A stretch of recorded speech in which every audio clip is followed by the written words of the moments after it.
Graph the function. Determine the domain and range. We have f of x equals negative 1/2 the cubed root of x plus 4. How am I going to graph this, and how will I determine the domain and range?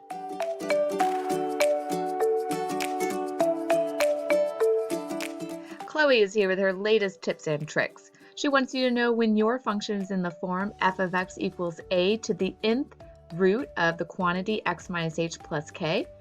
A, if it's negative, it reflects across the x-axis.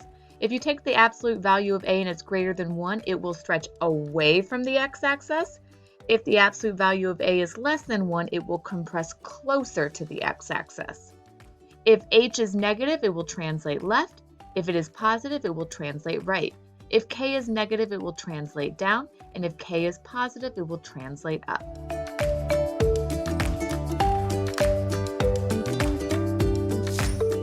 Now that we have Chloe's tips and tricks, let's go ahead and graph this function and determine its domain and range. Now, the first thing I always like to do is to look at the parent function. Now, the parent function is without the a, without the h, without the k. What does the parent function look like for this one? Well, if I take away that negative 1/2 and that positive 4, I just have the cubed root of x. So what does that look like if I graph it?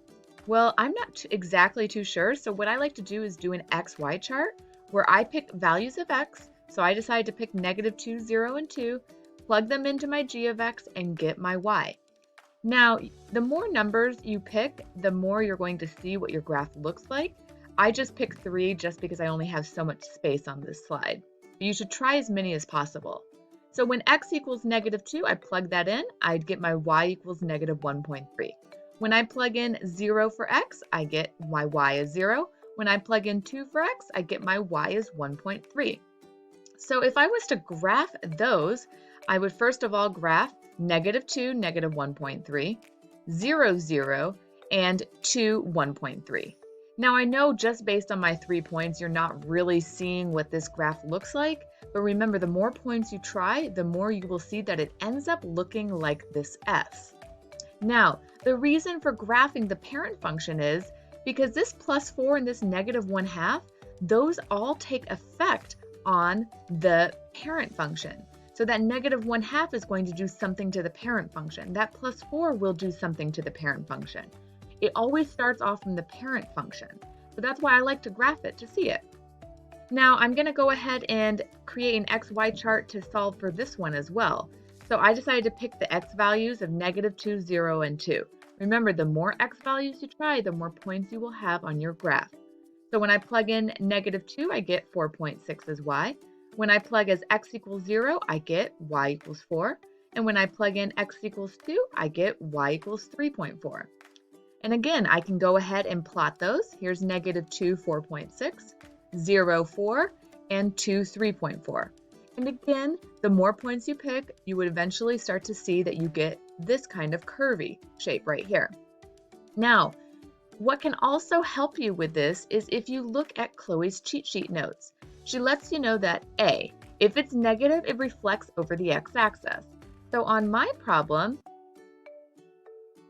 we do have our A right here of negative 1/2. It is negative, so we did flip it over the x-axis. So notice how this one kind of looks like an S, the parent function. When you flip it over the x-axis, notice how it looks like it's a backward S, because when we flipped it over the x-axis, it became a mirror image. Now the next one here is if we take the absolute value of our A, we would get a positive 1/2. 1/2 is less than 1, therefore we compress it closer to the x-axis. So not only did we flip this one up here on the top, notice how it's kind of crunched a little bit closer to its center. So that's exactly what happened. We flipped it, then we compressed it closer to the x-axis.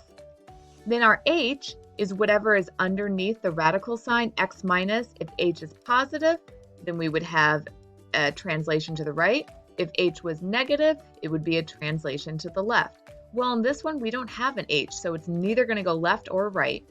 But we do have a k. Our k is on the end, and that's a positive 4. So because we have a positive 4, it will translate up 4 units. And notice how this one went up, 1, 2, 3, 4. So not only did we flip it over the x, compress it closer to the x, our last thing we did was to translate it up 4 units. So from here, you can see if I get rid of that parent function and get rid of the dots, that is what our parent function translated up, reflected, and compressed would look like. And then the last thing that we have to do for this is find the domain and the range. Now the domain is your x value. So as we go left on our x-axis, our function gets closer and closer to negative infinity. As we go right on our x-axis, our function gets closer and closer to positive infinity. So our domain is from negative infinity to positive infinity. Then we have to do our range. The range is the y value. So as we go down on the y-axis, this line gets closer and closer and closer to negative infinity. As we go up on the y-axis, it also gets closer and closer to positive infinity. So my range is also negative infinity to positive infinity.